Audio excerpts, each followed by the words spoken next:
Well, now that we've gone through these three characteristics of the new evangelization, the new ardor, methods, and expressions, let's take some time to see if we have any questions that you've been sending in or comments that you've sent in, sharing your own insights. So I'm going to turn it back over to Nick. And Nick, tell us what you've encountered so far.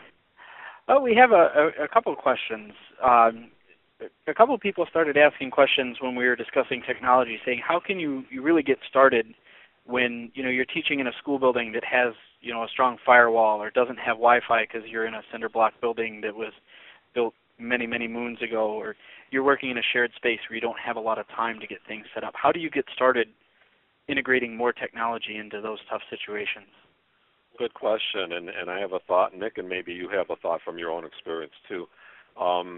Even if a location has internet access, I sometimes am a little leery about relying on it, especially if I'm going to show a video, only because of the buffering that happens. I hate to latch onto something, show it to kids, and then have it start to buffer and cause some of those delays. So I've just gotten in the habit of downloading things at home as much as I can, or taking screenshots of websites and then showing these to people through a PowerPoint or through some other way on my computer with a projector. So just because you don't have internet access doesn't mean that you can't access things from the web and bring them into your class.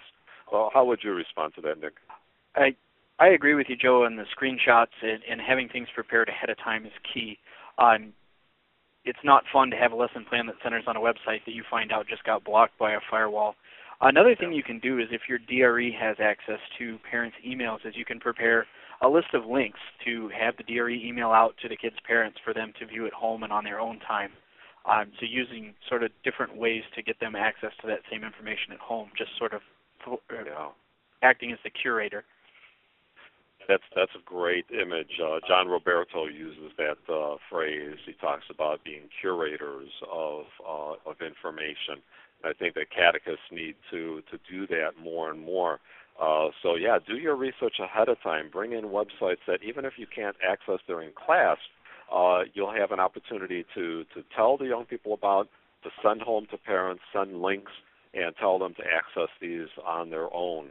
Well, let's move on and cover a little more material, and if we have time, we'll try to come back to another question or comment at the end. If not, I will address them on my blog in the days to come. So I want to bring this to a conclusion by talking about, I mentioned before about inviting people into a movement. And so some of my closing thoughts here are about how we should be more about instigating rather than just indoctrinating.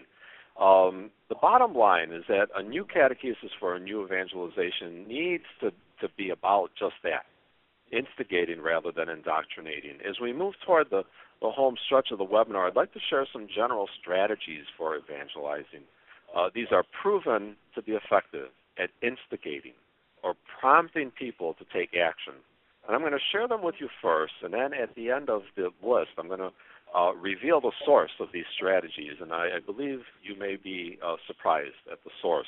But anyway, some of these strategies are appealing to the idealism of young people and really making demands on people, and that if you make demands, you will get a heroic response. Attracting people not only by words but by action, and deliberately and immediately sending people into action that they themselves view as heroic. Making sure that instruction is simple, inspiring, that it relates to everyday living and is linked with action and really equips and motivates people for action. A message that is presented as life-changing and transformative.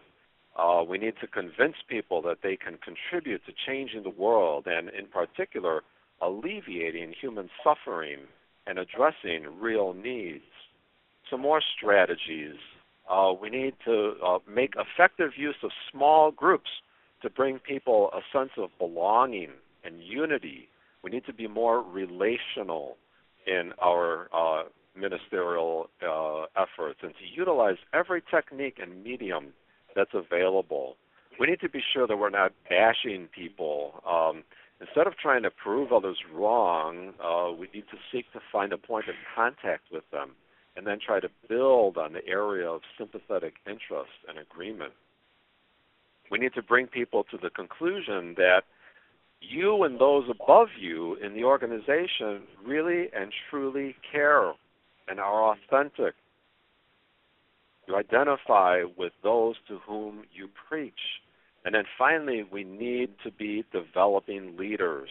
It's no use trying to develop techniques and strategies if you're not developing leaders. So you may be wondering the source of these tried and true strategies. Are they from the Knights of Columbus or from Paulist Evangelization or the Daughters of St. Paul that I mentioned before or the USCCB? Nope. Would you believe? They're from communism. Yes, that's right, folks. In his book, Dedication and Leadership, the late Douglas Hyde, who converted from communism to Catholicism, explains how communism successfully captured 1/3 of the world's population between the years 1900 and 1950. 1/3 of the world's population, including many Western intellectuals. And they did it with a message that was explicitly atheistic and yet effectively harnessed an emotional fervor from its members that was usually associated with religious movements.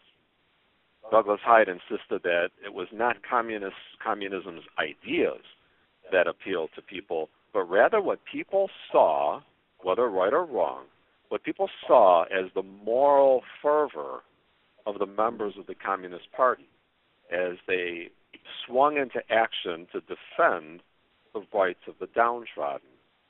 And he also insisted that a great number of people who attracted to the Communist Party were actually lapsed Catholics who felt that the church had failed to appeal to their idealism. And finally, Hyde insisted that communism appealed to people because it made great demands on them, and that great demands lead to greater commitment. Now, of course, I'm not suggesting that communism was a good thing.